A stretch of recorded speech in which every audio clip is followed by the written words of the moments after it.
Hello friends, welcome to RJ sports Bangla YouTube চ্যানেলে।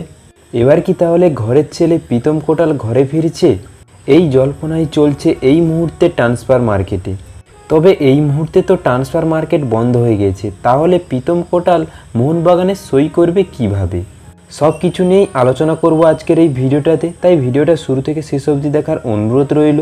আর ভিডিওটি শুরু করার আগে তোমাদের কাছে একটি ছোট্ট অনুরোধ করবো, যারা আমার এই চ্যানেলে প্রথমবার আছো চ্যানেলটিকে সাবস্ক্রাইব করে নাও, যেহেতু এখানে তোমরা ইন্ডিয়ান ফুটবল ও আইএসএল এর সমস্ত ছোট বড় আপডেট পেয়ে যাবে। চলো তাহলে এবার ভিডিওটি শুরু করা যাক।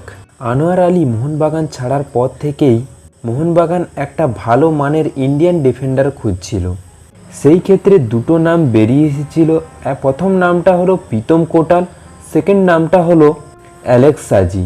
তবে হায়দ্রাবাদ যেহেতু আইএসএল খেলছে, তাই অ্যালেক্স সাজিকে কোনো মতেই ছাড়ছে না হায়দ্রাবাদ।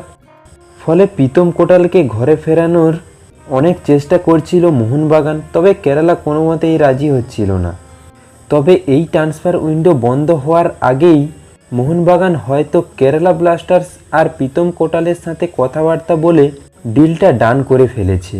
যতদূর ভেতরকার খবর পাওয়া যাচ্ছে, মোহনবাগান দীপক তাংড়িকে কেরালাকে দিচ্ছে আর প্রীতম কোটালকে নিচ্ছে, অর্থাৎ দীপক তাংড়ির সাথে সোয়াইপ ডিলের মাধ্যমে প্রীতম কোটালকে ঘরে ফেরাচ্ছে মোহনবাগান।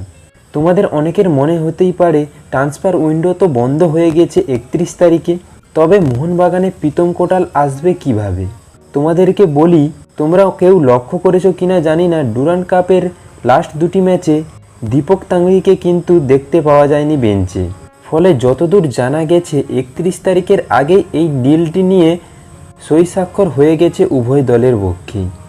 শুধু সময়ের অপেক্ষা অফিসিয়াল আপডেটের, যে মোহনবাগানে সই করিয়ে নিয়েছে প্রীতম কোটাল।